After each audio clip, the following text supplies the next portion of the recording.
네, 안녕하세요. 강승표라고 합니다. 자, 오늘은 우리가 미장센에 대해서 한번 이야기를 해볼 거예요.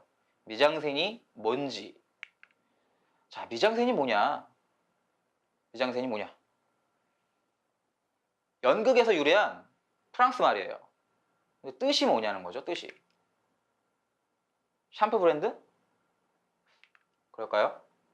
자, 위키백과를 검색을 해보면 이만한 얘기가 나오는데 이게 무슨 얘기냐는 거죠. 그렇다고 위키백과를 디스하는 건 아닙니다. 네, 쉽게 설명하면 바로 미장센은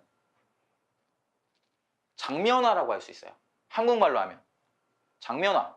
자, 감독이 머릿속에 있는 상상을 화면 안에 채우는 거죠.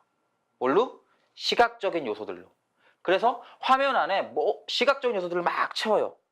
그 모든 것들을 우리가 미장센이라고 합니다. 그래서 세팅, 건축 이런 여러 굉장히 많은 요소들이 있어요. 이 요소들을 가지고 우리가 오늘 미장센이 뭔지 한번 이야기를 해볼 건데 이 모든 것들을 다 얘기하기는 좀 어렵겠죠. 그래서 오늘은 우리가 영화 광해. 자, 여러분 지금 포스터가 보이시나요? 일본 포스터인데 굳이 일본 포스터를 고른 이유는 제가 일본 빠라서 그런 건 아니에요. 얼굴은 좀 일본인처럼 생기긴 했죠. 근데 자, 오늘은 이 광해라는 인물과 그리고 다른 광대 이 두 명의 의상을 비교를 할 거예요.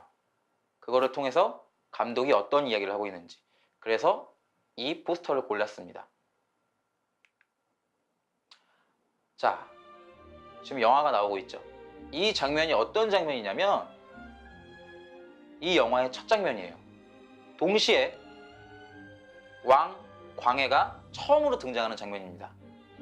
그런데 여기서 인상적인 건 우리가 생각하는 조선의 왕은 어떤 옷을 입죠? 네, 맞아요. 붉은색 용포를 입습니다.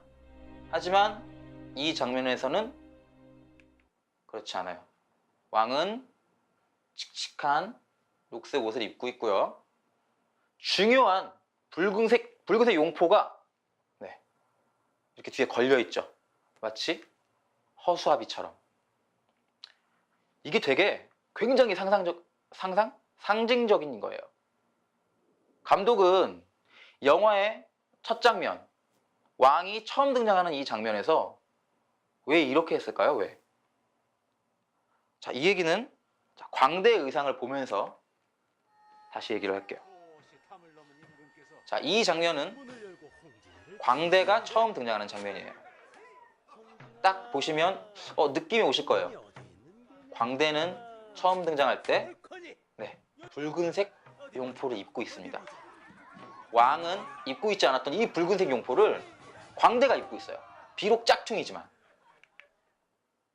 굉장히 놀라운 거죠. 그럼 감독이 이 영화에서 하고 싶었던 얘기는 뭐냐는 거예요, 그러면. 왜 왕은 첫 등장할 때, 광해는 첫 등장할 때 입고 있지 않았던 이 붉은색 용포를 왜 광대가 입고 있냐는 거죠. 이 영화를 보신 분들은 아시겠지만 이 영화에서 진짜 왕이 누구냐라고 얘기를 하는 거예요. 진짜 왕. 왕좌에 앉아있다고 광해가 진짜 왕인가? 아니야. 진짜 왕은 이 영화에서만큼은 이 광대야. 라고 얘기를 하고 싶었던 거예요. 그래서 영화 초반에 이런 의상으로 이야기를 던진 겁니다. 자, 조금 정리를 해볼게요. 광해의 의상 미장센에 대해서. 자, 광해라는 왕은 진짜 왕인가요? 진짜 왕일까요? 아니에요.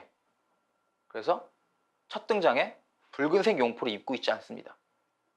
근데 광대가 진짜 왕이에요. 이 영화에서만큼은. 그래서 입고 있는 거죠. 붉은색 용포를. 이 광해라는 영화에서 수많은 미장센 중에 의상이라는 것을 어떻게 이용을 했느냐라는 거예요. 무슨 얘기를 하기 위해서? 바로 레알 왕이 누구? 혼돈이 왕이 누구? 김레알, 박백컴? 바로 광대라는 거죠. 그거를 영화 초반에 관객들에게 암시하기 위해서 이 영화에 승패가 달려있는 일이에요. 자, 이 영화를 보고 관객들이 뭘 느껴야 되죠? 그래야 영화가 성공을 하죠? 아, 그래. 저 광대 같은 진짜 왕이 있으면 좋을 텐데. 우리는 광대한테 감정이입을 해야 돼요. 저 사람이 진짜 왕이라고, 나의 왕이라고. 그거를 언제부터 이야기를 하고 있느냐? 광대와 왕이 만나기도 전 영화의 첫 장면부터 이야기를 하고 있는 겁니다. 암시를 주고 있는 거예요. 네. 여러분, 이 영화를 보셨으면 아마 좀 이해가 되시기도 하고 장면들이 좀 떠오르기도 하고 그러실 거예요. 혹시 이 영화를 안 보신 분이 있다면 이 얘기를 듣고 영화를 한번 다시 보시면 네, 아, 좀 그렇구나. 이 영화에서 이런 장치들이 들어가 있구나라는 거를 좀 이해하시는데 좀 도움이 될 거라는 생각이 듭니다. 자, 오늘은 우리가 영화 광해의 특히 의상 부분, 미장센을 이용해서 영화에서 어떻게 메시지를 전달하고 있는지를 우리가 이야기를 나눠봤어요. 우리가 다음 시간에는 히어로 영화의 법칙, 클리셰에 대해서 한번 이야기를 해보겠습니다. 많은 분들이 아시겠지만 굉장히 재밌는 얘기예요. 히어로 영화에 어떻게 이야기가 풀려나오고 어떠한 등장인물들이 등장을 하는지 그 이야기를 우리가 다음 시간에 같이 해보도록 할게요. 우리 다음 시간에 만납시다.